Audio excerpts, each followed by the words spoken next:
Dr. Rossi, I didn't realize house calls now included bedroom inspections. I'm sorry. It was an accident. Look at me, Isabella. You saw them, didn't you? Saw what? You saw my work in the alley that night. There aren't many secrets left. That's none of my business. It became your business the moment you decided to save me. So the real question is, after all this, are you going to run, Doctor? I have to go.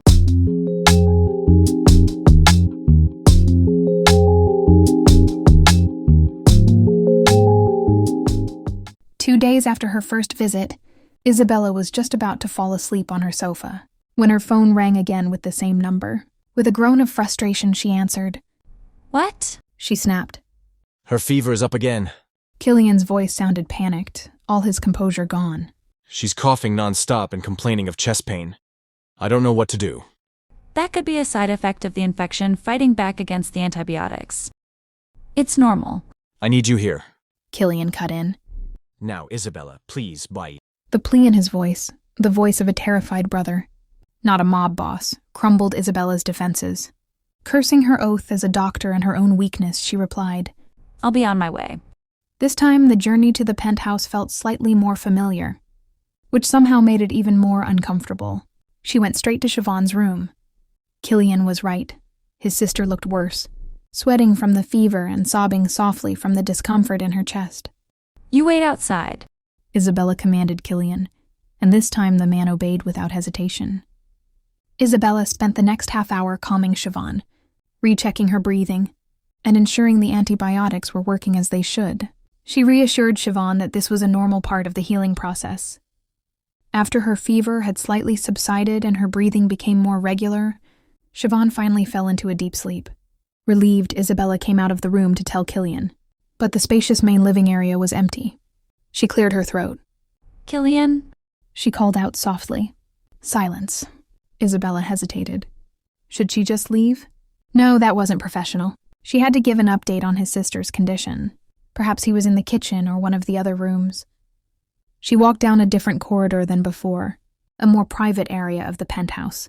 There were several closed doors. She stopped in front of the largest one at the end of the hall. She thought she heard the sound of water from within. A bathroom, perhaps. She knocked softly. Killian, it's me, Dr. Rossi. Siobhan is better and is sleeping. No answer. Assuming Killian hadn't heard her over the shower, Isabella made a split-second decision she would come to regret. She would just crack the door open to leave a message. She pushed the door open slowly. I'll leave instructions on the kitchen counter. The words died in her throat. This wasn't a bathroom. It was a massive master bedroom, and in the middle of the room, with his back to her, stood Killian O'Connell. He had just finished showering. A light steam still hung in the air, from the open bathroom door on the other side of the room.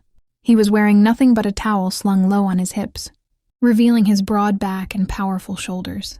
Droplets of water still glistened on his skin, trickling down the length of his perfectly formed muscles. But it wasn't just his powerful physique that made Isabella's breath catch. It was the tattoos. His skin was a canvas of a hard-lived life. An intricate Celtic cross covered most of his upper back. Black tendrils of Irish knots snaking down his arms, far more than she could ever see when he wore a shirt. It was a map of a dangerous world, marks of loyalty, violence, and a brutal kind of faith. Isabella froze, her hand still on the doorknob, her eyes fixated. She couldn't move, couldn't breathe. As if sensing her presence, Killian turned around slowly. His eyes widened in surprise when he saw Isabella, standing in the doorway of his bedroom. For a moment, time seemed to stop. There was only Isabella, her face flushing with embarrassment and shock, and Killian standing before her, half-naked, vulnerable, and more dangerous than ever before. The silence in the room was heavy and deafening. Isabella stood frozen in the doorway, her eyes locked on the scene before her, her brain unable to process the command to move or speak. Her face burned with embarrassment. Killian was the first to break the silence. He didn't seem angry or panicked. Instead, after his initial shock subsided, a familiar, amused smile began to form on his lips. He made no move to cover himself. With a slow, deliberate motion, he reached for a black t-shirt from a nearby chair, his eyes never leaving Isabella. Dr. Rossi, he said, his voice low and laced with a humor that sent a shiver down Isabella's spine. I didn't realize house calls now included bedroom inspections. The sentence jolted Isabella from her paralysis. I'm sorry. It was an accident. She stammered, taking a step back and trying to pull the door shut. I was looking for you to give you an update on Siobhan. I thought this was the bathroom. Wait. Killian said, his voice stopping Isabella's movement more effectively than a steel wall. He had already put on the t-shirt, but the image of his broad back and intricate tattoos was already seared into Isabella's mind. Killian stepped closer, and the room that had felt so vast now seemed to shrink, leaving only the two of them. Siobhan? He asked, bringing her back to the official reason she was there. Isabella swallowed hard, struggling to find her professional mask again. She's fine, she answered, her eyes fixed on the floor somewhere near Killian's feet. Her fever has gone down. It's a normal response to the antibiotics. She just needs to rest. Good, Killian said. But Isabella knew he wasn't just talking about his sister. He was watching Isabella's reaction, gauging her response. Look at me, Isabella. Reluctantly, Isabella raised her head. Killian's gaze was no longer teasing, but sharp and searching. You saw them, didn't you? He asked quietly. Isabella feigned confusion. Saw what? The marks, He said, his voice barely a whisper. the map of my life, as you were probably thinking. His blunt admission took Isabella by surprise. He wasn't trying to hide it or pretend. He knew exactly what she had seen and thought, and he was confronting it head-on. That's none of my business, Isabella replied weakly. It became your business the moment you decided to save me. Killian countered, stepping even closer until Isabella could feel the warmth from his body. You saw my work in the alley that night. Now you've seen the marks on my skin. There aren't many secrets left. He paused, his gaze tracing Isabella's face. So the real question is, after all this, are you going to run, Doctor? The question hung in the air, a challenge that made Isabella's heart race for an entirely different reason. This was no longer about a patient and a doctor. This was something far more fundamental and dangerous. Isabella finally found what was left of her strength. Your sister needs to rest. She said, using her professionalism as a final shield. I have to go. She stepped past him, and this time Killian let her. Isabella didn't look back as she walked swiftly out of the penthouse, past the guard who opened the elevator door for her. Sitting in the car that took her home, Isabella trembled. It was no longer from fear, but from a confusing mix of emotions. Burning embarrassment, an undeniable fascination, and shock at Killian's brutal honesty. The line between her world and Killian's had now been completely blurred, erased by the single opening of the wrong door. Isabella had hoped her encounter in Killian's bedroom would be the last. She was wrong. The next morning, Killian called again. Siobhan is asking for you, He said, his tone flat, leaving no room for debate. She'll only take her medicine if you check on her first. That's ridiculous. She just needs to... Please. Killian cut in, using the same word he knew was Isabella's weakness. Just until she's fully recovered. I'll pay you triple my consultant's fee. Isabella knew this was no longer about money. It was about control, and about his sister. With a sense of resignation that now felt familiar, Isabella agreed. Thus a strange routine began. Every day after her shift at the hospital, the black car would be waiting for her, taking her to the gilded cage above the city. The awkwardness from the wrong door incident still lingered, hanging between her and Killian like a thick fog. They spoke only when necessary, their conversations limited to Siobhan's condition. However, during these visits, Isabella began to see more than just a patient and her overprotective brother. She began to see Killian's real world. Siobhan, now much better, turned out to be a cheerful and intelligent girl. She adored her brother. Killian has to be strong because he has to protect me, She told Isabella one afternoon. Mom and Dad died when I was little. It's just been the two of us. Siobhan's story painted a picture of a man forced by fate to become a monster to protect the only good thing in his life. Outside of Siobhan's room, Isabella also became a silent observer. She saw how Killian's men, not just guards, but his trusted lieutenants, spoke to him. They showed not fear, but a deep-seated respect. They debated over maps and figures on laptops in low voices, and Killian listened to every opinion before making the final decision with quiet authority. He was a leader, not a dictator. There was also Mrs. Gable, a petite elderly woman who was their housekeeper. She didn't hesitate to scold Killian for not eating or for drinking too much coffee, and Killian accepted it with a tired smile and the compliance of a son. In the midst of that cold fortress, this woman was the warmth of a long-lost home. Isabella realized that this luxurious penthouse, with its million-dollar view, was actually a prison. She saw Siobhan staring out the window with a look of longing, unable to meet her friends like a normal girl. She saw a Killian who never truly relaxed, always on guard. They were prisoners of their own wealth and power. One evening, after her final visit, as Siobhan had been declared fully recovered, Isabella was about to leave. Killian escorted her to the elevator door as usual. Thank you, Isabella said softly, acknowledging not just his more than generous payment, but for everything. I should be the one thanking you, Killian replied. He stopped, looking at Isabella with a different expression than usual. No teasing, no challenge, just quiet sincerity. Siobhan is very fond of you. He paused as if weighing his words. This house feels lighter when you're here. That simple statement hit Isabella harder than any touch or flirtatious word before. It was an admission of vulnerability, a small crack in the mob boss's armor. As the elevator doors closed, Isabella realized that something had shifted permanently. She had come as a doctor doing her duty, but she was leaving having become part of the strange rhythm inside that gilded cage. And the feeling left by Killian's confession was not fear, but something far more complex and dangerous. A sense of belonging. The silence that followed Isabella's last visit felt different. It wasn't the silence of anxiety like before, but an empty one. Her apartment felt too quiet. Her routine at the hospital monotonous. She was angry at herself for feeling a sense of loss for a routine that should never have existed in the first place. 3 days later, a text message appeared on her phone from the now familiar unknown number. I know you said not to call again, but I want to thank you properly. Dinner. Neutral ground. Just the two of us.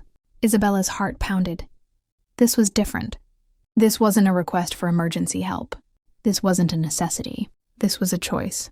A very, very bad choice. All of her common sense screamed at her to refuse, to delete the message, and to block the number. But the image of Killian's face when he thanked her, when he spoke of his sister, when he looked at her with sincerity, surfaced in her mind. Curiosity was a cunning enemy. After hesitating for nearly an hour, Isabella replied with a single word that would change everything. Okay. Killian chose a small Italian restaurant tucked away in a corner of the city Isabella had never been to. The place was dimly lit, elegant, and most importantly, private. He had already reserved a secluded corner booth, far from prying eyes. The awkwardness between them was thick at first. They were no longer a doctor and a patient's brother. Here, they were just a man and a woman, with a chasm of a world between them. You look different outside of your doctor's uniform, Killian said, starting the conversation. Isabella wore a simple dark blue dress, and she felt a little self-conscious under Killian's gaze. You also look different when you're not worried about your sister, Isabella retorted. That night they talked. For the first time, Killian asked about Isabella, about her childhood, about why she chose to become a doctor. And he truly listened, his eyes never leaving her face, absorbing every small detail. Then, with courage she mustered, Isabella asked, What do you do when you're not working? Killian smiled faintly. I read, he answered, a confession that surprised Isabella. Old history books, about kings and battles, about how empires are built and destroyed. He paused for a moment. It reminds me that nothing is permanent. They talked for hours. Isabella saw the man behind the reputation, a man who was intelligent, who had a dry sense of humor, and who carried the weight of the world on his shoulders. Killian, on the other hand, saw the woman behind the white coat, a woman who was strong, compassionate, and unafraid to challenge him. As the night ended, Killian walked her outside, where the same car was waiting. The night air was cool, and the street was quiet. They stopped near the car door, running out of words for the first time. Isabella, Killian whispered, his voice low. He raised his hand and gently touched her cheek, his thumb stroking her skin softly. It was a wordless question, and Isabella answered by not stepping back. Killian lowered his head and kissed her.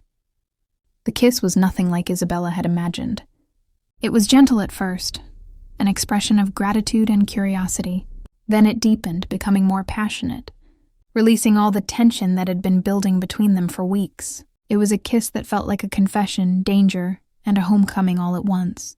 When they finally broke apart, both were breathless. The world around them seemed to disappear, leaving only the two of them under the dim glow of a streetlight. Good night, Doctor. Killian said, his voice hoarse. Isabella got into the car without a word, her mind spinning. As the car drove away, she touched her own lips, still able to feel the warmth of Killian's kiss. She knew with certainty that their ceasefire had ended. Something new and far more confusing had just begun. Isabella could hardly remember her journey home that night. Her mind was filled with one thing, the kiss. The feel of Killian's lips on hers, the warmth of his hand on her cheek, and the honesty in his eyes. The feeling was as terrifying as it was intoxicating. Arriving at her apartment, she leaned against the door, touching her own lips. For the first time, she allowed herself not to analyze or resist. She just felt. The next day, the world felt a little brighter.